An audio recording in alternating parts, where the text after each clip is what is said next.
Mohammad ইউনূসকে entertain করছেন মমতা বন্দ্যোপাধ্যায়। ওনার আদর্শ ছাত্রী হয়ে, ইউনূসের আদর্শ ছাত্রী মমতা বন্দ্যোপাধ্যায় সনাতনীদের হত্যা এবং সম্পূর্ণভাবে গণহত্যা এবং তাদের সনাতনী শূন্য, হিন্দু শূন্য করার পরিকল্পনা ডিপ স্টেটের এজেন্ট ইউনূস করছেন ঘুরপথে। ঠিক একইভাবে এপার বাংলায় আমরা দেখতে পাচ্ছি পশ্চিমবঙ্গের যিনি সরকার চালাচ্ছেন মমতা বন্দ্যোপাধ্যায় হিন্দুদের ওপর চরম অত্যাচার করছে। মমতা বন্দ্যোপাধ্যায়ের পুলিশ প্রোটেকশন তো দিতে পারছে না হিন্দুদের, উল্টে হিন্দুদেরকে মেরে ধরে তুলে দিচ্ছে, খুন করতেই বাকি রেখেছে। বাদ বাকি যেভাবে অত্যাচার করার প্রয়োজন পুলিশ করছে। সনাতনীদের ঘুম ভেঙে গেছে, সনাতনীরা ঐক্যবদ্ধ এবং তারা আগামী দিনে মমতা বন্দ্যোপাধ্যায়ের সরকারকে গণতান্ত্রিক পদ্ধতিতে ওই ভাগীরথীর জলে ছুঁড়ে ফেলবে। আমি দায়িত্ব নিয়ে বলতে পারি মমতা বন্দ্যোপাধ্যায়ের দল আগামী 2026-এর নির্বাচনে 3 সংখ্যায় পৌঁছতে পারবে না। বাবরের নামে আমরা কোনো মসজিদ বাংলার বুকে কেন গোটা ভারতবর্ষের বুকে আমরা করতে দেবো? জোড়া ফুল এবং জোড়া গোলাপ, আলটিমেটলি তো ব্যাপারটা একই দাঁড়ালো। ঘাস ফুল হোক আর গোলাপ ফুল হোক, দুটোই জোড়া ফুল। তো আপনাকে মনে রাখতে হবে এই গোলাপ যেমন আছে তেমন মানুষ যদি তাকে ভরসা করে এই গোলাপের কাঁটাও খেতে হবে। মোহাম্মদ ইউনূসের আদর্শ ছাত্র হুমায়ুন কবির কিনা সেটা তো ওই জনতা উন্নয়ন পার্টি না জামাত উন্নয়ন পার্টি, সেটা আগামী দিনে বোঝা যাবে। মমতা বন্দ্যোপাধ্যায় কার ভরসায় অভিযুক্ত সিমি জঙ্গি অ্যাক্টিভিস্ট রাজ্যসভার সাংসদ আহমেদ হাসান ইমরানকে রাজ্যসভায় পাঠালেন? দাদা বলছি, বাংলাদেশে দীপুচন্দ্র দাসের মৃত্যুকে ঘিরে ভারতে কলকাতায় মানুষজন, হিন্দুরা সব রাস্তায় নেমেছিল, আন্দোলন করছিল, এক প্রকার শান্তিপূর্ণভাবে আন্দোলন করছিল। কিন্তু দেখা গেল সেই শান্তিপূর্ণভাবে আন্দোলনে পুলিশ এসে লাঠিচার্জ করে। শুধুমাত্র সেখানে মানুষ নয়, যে সাধু সন্ত ছিলেন তাদের উপরেও লাঠিচার্জ করা হয়। কী বলবে? দেখুন, ওপার বাংলায় দীপুচন্দ্র দাস হোক বা এপার বাংলার হরগোবিন্দ দাস হোক, সবার পরিণতি এক। সনাতনীদের হত্যা এবং সম্পূর্ণভাবে গণহত্যা এবং তাদের সনাতনী শূন্য, হিন্দু শূন্য করার পরিকল্পনা যেভাবে বাংলাদেশের ইউনূস সরকার, ডিপ স্টেটের এজেন্ট ইউনূস করছেন ঘুরপথে, ঠিক একইভাবে এপার বাংলায় আমরা দেখতে পাচ্ছি পশ্চিমবঙ্গের যিনি সরকার চালাচ্ছেন মমতা বন্দ্যোপাধ্যায়, তার সেই শাসক দলের নেতা, গুন্ডা এবং প্রশাসন তারা হিন্দুদের ওপর চরম অত্যাচার করছে। কারণ হিন্দুরা রাস্তায় নেমেছে কিসের জন্য? হিন্দুরা আজকে রাস্তায় কিন্তু শুধু মমতা ব্যানার্জির এগেন্সটে নামেনি, হিন্দুরা নেমেছে বাংলাদেশের বাংলাদেশের এই যে নারকীয় হত্যা এবং অত্যাচার, এই যে মাস কিলিং চলছে বাংলাদেশে, মানে হিন্দু শূন্য করার পরিকল্পনা চলছে, সেটার বিরুদ্ধে গণ আন্দোলনের পথে নেমেছে সনাতনীরা। মমতা বন্দ্যোপাধ্যায়ের পুলিশ প্রোটেকশন তো দিতে পারছে না হিন্দুদের, উল্টে হিন্দুদেরকে মেরে ধরে তুলে দিচ্ছে, গায়ে কালশিটে দাগ, সনাতনীদেরকে উদুম মানে পুলিশ প্রায় খুন করতেই বাকি রেখেছে। বাদ বাকি যেভাবে অত্যাচার করার প্রয়োজন পুলিশ করছে। আমার কথা হচ্ছে মমতা বন্দ্যোপাধ্যায় তো শুধু মুখ্যমন্ত্রী নন, মমতা বন্দ্যোপাধ্যায় এই বাংলার রাজ্যের পুলিশ মন্ত্রীও, প্রশাসনিক প্রধান। তিনি যখন প্রশাসনিক প্রধান হয়ে গণতান্ত্রিক হত্যাকারীদেরকে গ্রেপ্তার করতে পারছেন না, যেভাবে হিন্দু শূন্য করার পরিকল্পনা করেছে এই রাজ্যের শাসক দলের নেতারা, আমরা বিগত দিনেও দেখলাম যে শাহজাহান যেহেতু জেলে বন্দি আছে, তার বিরুদ্ধে সাক্ষী দিতে গিয়ে যেভাবে তার মূল সাক্ষীর ড্রাইভার এবং তার ছেলেকে হত্যা করা হলো, সেই আলিম মোল্লা পালিয়ে গেল। 2 দিন আগে বোধহয় আলিম মোল্লা ধরা পড়েছে কিনা আমি শিওর নয়।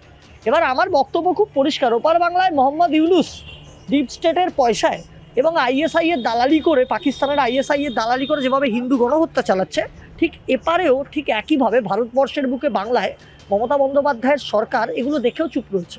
তারা অ্যালাউ করছে যাতে হিন্দুরা মার খায়, না হলে হরগোবিন্দ দাস এইভাবে হত্যা করা হতো না, তাদের পরিবারকে এবং তাদেরকে অত্যাচার করা হতো না, এবং তার বিরুদ্ধে মমতা বন্দ্যোপাধ্যায় কোনো স্টেপ নেয়নি। আমি বারংবার বলে আসছি, মমতা বন্দ্যোপাধ্যায় 2026-এর নির্বাচনে যে পরাজিত হতে চলেছেন, তার জন্যই হুমায়ুন কবিরকে তিনি অন্য জায়গায় পাঠিয়েছেন। কারণ এটা হচ্ছে তৃণমূল কংগ্রেসের প্ল্যান বি। কারণ উনি চাইছেন সংখ্যালঘু ভোটটাকে কনসুলেটেড করে উনি যখন সরকার করতে পারবেন না, তাহলে ওই দলের সমর্থন নিয়ে তিনি সরকার করার চেষ্টা করবেন। হয়তো এটা মানুষ মনে করছে তৃণমূলের প্ল্যান বি। আমরা বারংবার বলছি, সনাতনীরা জেগে গেছে, গণ অভ্যুত্থান হয়েছে ভারতবর্ষের বুকে, এই পশ্চিম বাংলায়, এবং সনাতনীদের অভ্যুত্থান হয়েছে, সনাতনীদের ঘুম ভেঙে গেছে, সনাতনীরা ঐক্যবদ্ধ এবং তারা আগামী দিনে মমতা বন্দ্যোপাধ্যায়ের সরকারকে গণতান্ত্রিক পদ্ধতিতে ওই ভাগীরথীর জলে ছুঁড়ে ফেলবে। এবং মমতা বন্দ্যোপাধ্যায় খুব ব্রিলিয়ান্ট লিডার, তিনি বুঝতে পেরেছেন তিনি 2026 সালে ফিরছেন না সরকারে, সেই কারণে তিনি এই ধরনের মন্তব্য করছেন। এবং আমি দায়িত্ব নিয়ে বলতে পারি মমতা বন্দ্যোপাধ্যায়ের দল আগামী 2026-এর নির্বাচনে 3 সংখ্যায় পৌঁছতে পারবে না। সরকার তো দূরের কথা, যদি উনি ভবানীপুরে দাঁড়ান, ভবানীপুর থেকে ওনাকে আগামী দিনে আমরা ভবানীপুরে ওনাকে পরাজিত করে বিধানসভায় বিরোধী দলনেত্রীও হতে দেবো না। মুখ্যমন্ত্রী তো দূরের কথা, কারণ নন্দীগ্রামে যেভাবে শুভেন্দুবাবু ওনাকে পরাজিত করেছেন 1956 ভোটে, একইভাবে ওনাকে আমরা ভবানীপুর থেকেও পরাজিত করব। বলছি, তুমি বলছো পুলিশ প্রোটেকশন দিতে পারছে না, কিন্তু আমরা দেখতে পাচ্ছি যে সেই পুলিশই কিন্তু লাঠিচার্জ করেছে এবং সবাই এই যে সন্ন্যাসীদের উপরে যে লাঠিচার্জ হয়েছে সে পুলিশই করেছে। না, অবভিয়াসলি মুখ্যমন্ত্রীর পুলিশ শুধু না, উনি রাজ্যের প্রশাসক, উনি মুখ্যমন্ত্রী তথা পুলিশ মন্ত্রী মমতা বন্দ্যোপাধ্যায়। আপনি একটু ফ্ল্যাশব্যাকে চলে যান, কদিন আগে একটি ধর্ষণের মামলা, আরজিকর কেস, সেখানে কেন্দ্রীয় এজেন্সির হাতে কে ধরা পড়লো? মমতা বন্দ্যোপাধ্যায়ের নিজের দপ্তরের পুলিশ, টালা থানার ওসি। অর্থাৎ আপনাকে মনে রাখতে হবে, মমতা বন্দ্যোপাধ্যায়ের পুলিশ গ্রেপ্তার হচ্ছে ধর্ষণের প্রমাণ লোপাট করার জন্য, আর মমতা বন্দ্যোপাধ্যায়ের পুলিশ সেখানে বিরক্ত দেখাচ্ছে হিন্দুদের ওপর গণতান্ত্রিক পদ্ধতিকে ধ্বংস করে। মমতা বন্দ্যোপাধ্যায়ের প্রশাসন তারা নারকীয় অত্যাচার চালাচ্ছে সনাতনীদের ওপর। যদি সনাতনীরা প্রতিবাদ করতে রাস্তায় নামে, তারা গেছিল বাংলাদেশি অ্যাম্বাসি ঘেরাও করতে, তার সামনে বিক্ষোভ দেখাতে, মমতা বন্দ্যোপাধ্যায়ের গায়ে লাগছে কেন? তাহলে কি এটাই ধরে নেব ওপার বাংলার মোহাম্মদ ইউনূসকে কার্যত ঘুরপথে সমর্থন করছেন মমতা বন্দ্যোপাধ্যায়? ওপার বাংলার মোহাম্মদ ইউনূসকে এন্টারটেন করছেন মমতা বন্দ্যোপাধ্যায়। ঠিক একইভাবে ওনার আদর্শ ছাত্রী হয়ে, ইউনূসের আদর্শ ছাত্রী মমতা বন্দ্যোপাধ্যায়, তিনি এপার বাংলাতেও সনাতনীদের গণহত্যাকে এস্টাবলিশ করতে চাইছেন কিনা সেটাও ভেবে দেখার সময় এসছে। কারণ আগামী 2026-এর নির্বাচনে তিনি বুঝতে পারছেন যে আমি সনাতনীদের ভোট পাবো না। সেই কারণে তিনি সনাতনীদেরকে সম্পূর্ণভাবে মেরে ধরে তার সরকারের শাসক দলের নেতারা ঘরে ঢুকিয়ে দিতে চাইছে।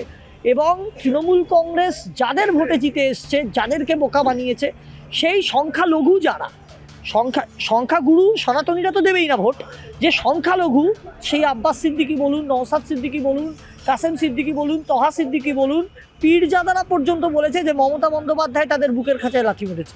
পীরজাদারা বলেছে মমতা বন্দ্যোপাধ্যায় তাদের তেজপাতার মতো ব্যবহার করেছে, যেটা তরকারিতে লাগে কিন্তু খায় না, রান্নায় লাগে খায় না। অর্থাৎ এই সনাতনীদের ভোট তো মমতা বন্দ্যোপাধ্যায় পাবে না, সংখ্যালঘুদের ভোটও মমতা বন্দ্যোপাধ্যায় পাবে না। তাই জন্য আমি আবার মনে করাচ্ছি আপনাকে, তৃণমূলের প্ল্যান বি, এই হুমায়ুন কবিরকে হয়তো মমতা বন্দ্যোপাধ্যায়ের নির্দেশেই হুমায়ুন কবির এই সব করছেন। এবং এই ভোটের পর আপনি দেখবেন বারংবার তিনি বিভিন্ন মিডিয়ায় বলছেন কি করব সেটা আমি ভেবে দেখব। মানে ভোটের পর হয়তো তিনি মমতা বন্দ্যোপাধ্যায়কে সমর্থন দিতে পারেন, কিন্তু আমি দায়িত্ব নিয়ে আপনাকে বলতে পারি, এবারে যা কিছু হয়ে যাক তৃণমূল কংগ্রেসের সরকারটা হবে না। মমতা বন্দ্যোপাধ্যায় সেটা খোদ বুঝে গেছেন। বলছি তো, হুমায়ুন কবিরের কথা উঠতে, হুমায়ুন কবির তো একটা নতুন দল গঠন করেছেন, জনতা উন্নয়ন পার্টি, এবং সেই দলের প্রতীক চিহ্ন হচ্ছে জোড়া গোলাপ। কোথাও গিয়ে কি এই জিনিসটা ঠিক যে হুমায়ুন কবির জোড়া ফুল ছেড়ে বেরোতে পারছেন না? একদমই, জোড়া ফুল এবং জোড়া গোলাপ, আলটিমেটলি তো ব্যাপারটা একই দাঁড়ালো। ঘাস ফুল হোক আর গোলাপ ফুল হোক, দুটোই জোড়া ফুল। তো আপনাকে মনে রাখতে হবে, এই গোলাপ যেমন আছে তেমন মানুষ যদি তাকে ভরসা করে, এই গোলাপের কাঁটাও খেতে হবে। সুতরাং বারংবার বলছি, আমরা এই হুমায়ুন কবিরকে আমি আগেও বারংবার চ্যালেঞ্জ করে বলেছি, এবং আপনারা দেখেছেন যেভাবে সনাতনীরা প্রতিবাদ জানিয়েছে। আপনি মসজিদ করতেই পারেন, আপনার ইচ্ছা, যে কেউ করতে পারে, আপনি আব্দুল কালামের নামে করুন, যার নামে খুশি করুন, আপনার ইচ্ছা। কিন্তু বাবরের নামে আমরা কোনো মসজিদ বাংলার বুকে, কেন গোটা ভারতবর্ষের বুকে আমরা করতে দেবো না, এবং সেটা সনাতনীরা প্রতিবাদ জানাবে। এবং তার জন্য যদি আমাদেরকে সুপ্রিম কোর্ট অবধি যেতে হয় আমরা যাব, কারণ মধ্য এশিয়ার একটা বড় বড় লুঠেরা বাবর, যে একটা ধর্ষক, সেই বাবরের নামে আমরা কোনো মসজিদ এই ভারতবর্ষের বুকে করতে দেবো। এবং আগামী দিনে 2026-এর পর আমি বারংবার বলছি, এটা মনে করাচ্ছি মমতা বন্দ্যোপাধ্যায়কে, আপনি বলেছিলেন যে এপার বাংলায় অনুপ্রবেশকারী রয়েছে, এপার বাংলায় জঙ্গিদের মরুদ্যান হয়ে গেছে, বাম আমলে আপনি কাগজ উড়িয়ে বলেছিলেন, আর আজকে আপনিই বলছেন যে এপার বাংলায় অনুপ্রবেশকারী নেই। কারণ আপনার নেত্রী রত্না বিশ্বাস, তারা বলে আমরা লাভলি খাতুনদেরকে এপার বাংলায় আমরা ভোটার কার্ড করিয়ে দেবো। আপনার রত্না বিশ্বাস বলেন যে জাকিরদা আপনাদের ভোটার কার্ড করে দেবেন, আপনারা বাংলাদেশ থেকে আসুন। আজকে লাভলি খাতুনরা পঞ্চায়েত প্রধান হয়েছে ওপার বাংলা থেকে এসে বলে অভিযোগ উঠছে। তাহলে আমার একটাই প্রশ্ন, যে মমতা বন্দ্যোপাধ্যায় কার ভরসায় অভিযুক্ত সিমি জঙ্গি অ্যাক্টিভিস্ট রাজ্যসভার সাংসদ আহমেদ হাসান ইমরানকে রাজ্যসভায় পাঠালেন তৃণমূল কংগ্রেসের সাংসদ করে, সুতরাং সাংসদ মনোনীত করে? আপনাকে মনে রাখতে হবে, মমতা বন্দ্যোপাধ্যায় বিগত দিনেও বাংলাদেশ নিয়ে বেশি কথা বলছেন না, তিনি চুপ করে আছেন। কেন? আজকে বাংলাদেশ ভারতবর্ষের মধ্যে পশ্চিমবঙ্গের সাথে অনেকটা বর্ডার শেয়ার করে, একদম পার্শ্ববর্তী লাগোয়া দেশ। সেখানে পশ্চিমবঙ্গের মুখ্যমন্ত্রী মমতা বন্দ্যোপাধ্যায় চুপ করে রয়েছেন, সেখানে যোগী আদিত্যনাথ থেকে আসামের মুখ্যমন্ত্রী হেমন্ত বিশ্ব শর্মা প্রতিবাদ করছেন। কিন্তু মমতা ব্যানার্জি চুপ করে রয়েছেন। এখানেই হচ্ছে মজার ব্যাপার, মুখ্যমন্ত্রী মমতা বন্দ্যোপাধ্যায় সম্পূর্ণভাবে বাংলার যা পরিস্থিতি তৈরি করে ফেলেছেন সেটা তার নিজেরই কন্ট্রোলের হাতের বাইরে চলে যাচ্ছে এবং বর্তমানে এই বাংলার জামাতের হাতে চলে গেছে। আর এই মোহাম্মদ ইউনূসের আদর্শ ছাত্র হুমায়ুন কবির কিনা সেটা তো ওই জনতা উন্নয়ন পার্টি না জামাত উন্নয়ন পার্টি, সেটা আগামী দিনে বোঝা যাবে। কিন্তু এটুকু বলে 2026-এ সনাতনীদের অভিশাপে মমতা বন্দ্যোপাধ্যায়ের পরাজয় একদম নিশ্চিত। মমতা বন্দ্যোপাধ্যায় সরকার করতে পারবেন না, আমি চ্যালেঞ্জ করে বলছি। বাংলাদেশ থেকে তো ওসমান হাদি সে বলেছিল যে 7 সিস্টার আলাদা করে দেবে, তাও মুখ্যমন্ত্রীর কোনো রকম প্রতিক্রিয়া দেখা যায়নি। না, ওসমান হাদি কি বলেছেন, এখন তিনি কোথায় আছেন, হ্যাঁ আমি সেসব নিয়ে মন্তব্য করব না। হ্যাঁ, ভারতের যারা ক্ষতি চান না তারা ওসমান হাদিকে কোথায় পৌঁছে দিয়েছেন সেটা আপনারা জানেন। দেখুন, ভারতবর্ষের দিকে চোখ তুললে আমরা চোখ উপড়ে নেব, ভারতবর্ষের বিরুদ্ধে কথা বললে আমরা জিভ টেনে ছিঁড়ে দেবো, সেটা ভারতের ভেতরে হোক ভারতের বাইরে হোক। দেশের বিরুদ্ধে যদি মন্তব্য করেন আপনি আমার নামে 10টা মামলা করুন, আমার কিচ্ছু যায় আসে না, আমি লিগালি লড়ে নেব। ভারতবর্ষের বিরুদ্ধে আপনি যদি কোনো অ্যান্টি ন্যাশনাল মন্তব্য করেন বা ভারতবর্ষের বিরুদ্ধে অ্যান্টি ন্যাশনাল কার্যক্রম চালান, দেশদ্রোহী কার্যক্রম চালান, আমরা কিন্তু সনাতনীরা উচিত শিক্ষা দেব। যারা আমরা ভারত মাতাকে সম্মান করি, ভারত মাতার গান গাই। আপনি তো দেখলেন কদিন আগে তৃণমূলের এক শিক্ষক নেতা সে কি করলো, সেখানে একজন সঙ্গীত শিল্পীকে মঞ্চে উঠে বলছে তুমি জাগমা গাইবি না, তুই একটা সঙ্গীত শিল্পীকে।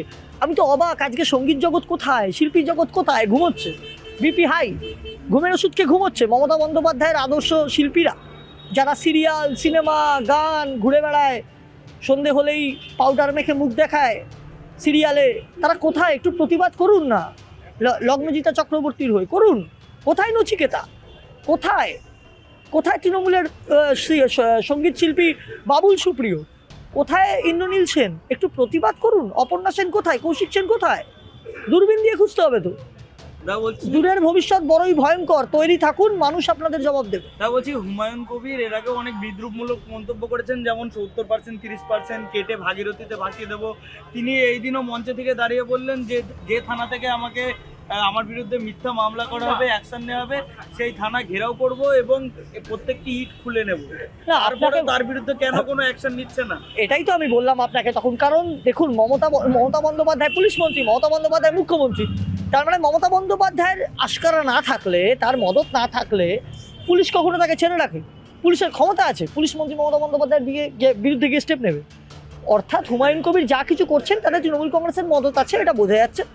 আর হুমায়ুন কবির এই সমস্ত মন্তব্য যে করছেন, তিনি তো মিডিয়াতেও বলেছেন যে আমি মমতা বন্দ্যোপাধ্যায়ের কথা এইসব মন্তব্য করছি, ওই 30%কে ভাসিয়ে দেবো মালদা মুর্শিদাবাদ।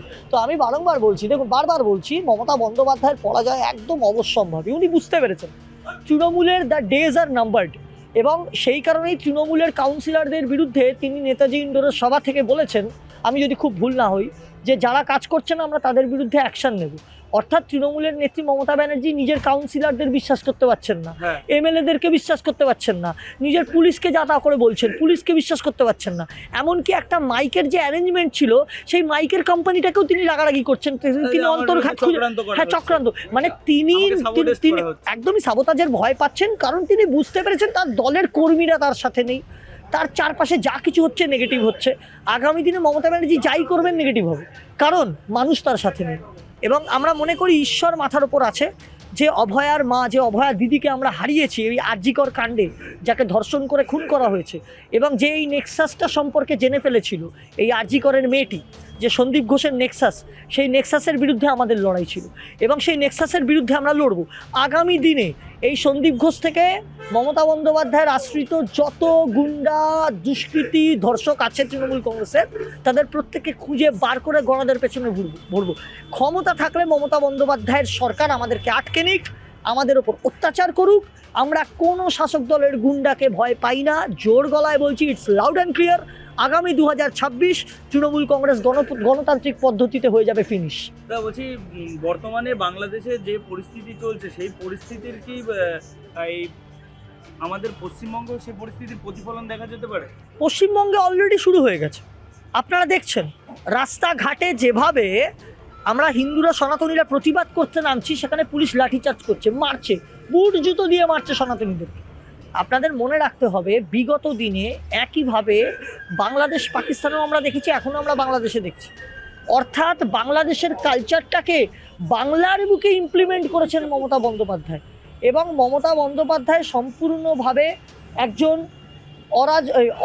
অরাজক প্রশাসক, এবং মমতা বন্দ্যোপাধ্যায় এই চক্রান্ত করছেন শুধুমাত্র ক্ষমতায় টিকে থাকার জন্য।